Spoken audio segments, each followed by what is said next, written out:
Buonasera, buonasera a tutti e buon anno.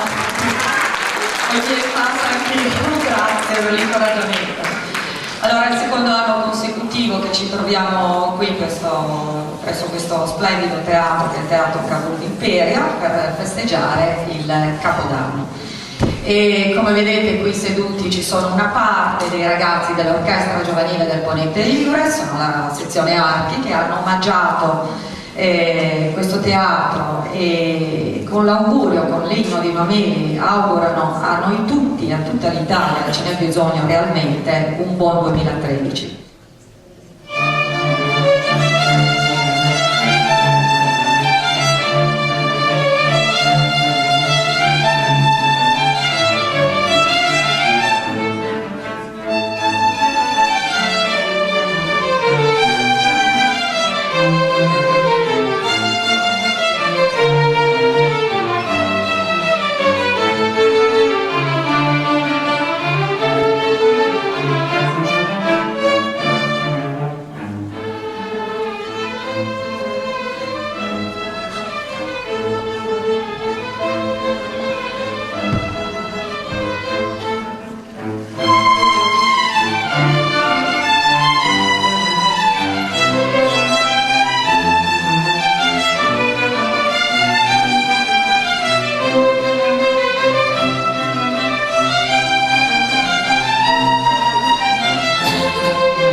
quanti anni ho io? 17, di 17, bravo. E basta leggere